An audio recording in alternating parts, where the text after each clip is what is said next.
Hey guys, it's Sean O'Connell, the managing director here at CinemaBlend, and we were able to sit down with Joaquin Phoenix for our ReelBlend podcast to talk about his performance in Joker. This was a 30-minute conversation that got into a number of fascinating topics, including this one about why he actually wanted to try to play Joker as an overweight character. But before we do that, go down and hit subscribe and turn on your notifications because we're going to be posting a number of clips like this from our interview with Joaquin, and we want to make sure that you don't miss a single one of them. A lot of people are talking about how much weight you lost, but I read initially that you wanted the character to be overweight. And I was wondering if that was true and what was it about this character? Because when I think of the Joker, I think of a very slender guy, but what made you want him to be overweight? Would that have changed the character at all? The very first bit of research that I did was about medication and the side effects of medication. And everybody on these boards was talking about these dramatic changes in their weight, whether it be putting on weight or losing weight.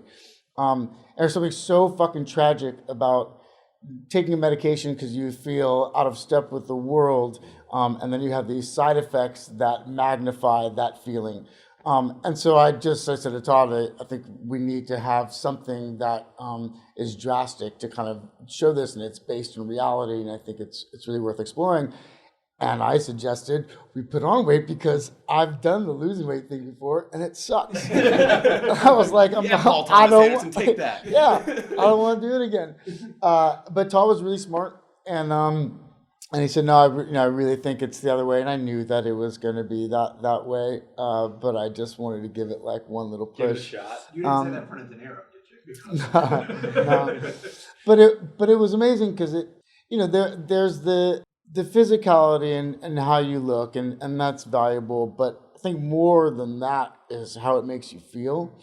And Arthur is somebody who is like constantly searching for validation and acknowledgement and love. Like he just wants to consume people's adoration. Really, it's what he needs.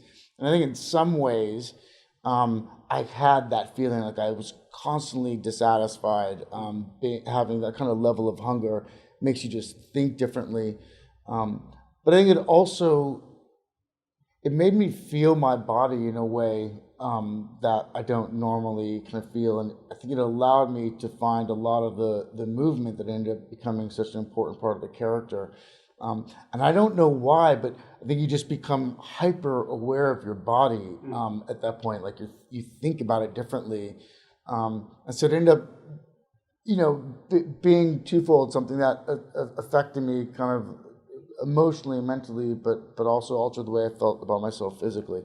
If you enjoyed that, we're going to have the full interview with Joaquin Phoenix talking Joker on the ReelBlend podcast episode that will drop on October 4th. It will have some spoiler talk with Joaquin getting in depth about his attachment to the character and the way that he decided to portray this classic DC villain. Believe me, it's going to be worth your time to listen to the entire interview. It's about as candid as I've heard Joaquin Phoenix get, especially talking about Joker. While you're waiting for that full podcast to drop, go down and hit subscribe, turn on your notifications, head to the comment section, tell us what you think about Joaquin, about Joker, about the ReelBlend podcast, and then keep coming back here to CinemaBlend's YouTube page for all of our amazing entertainment coverage.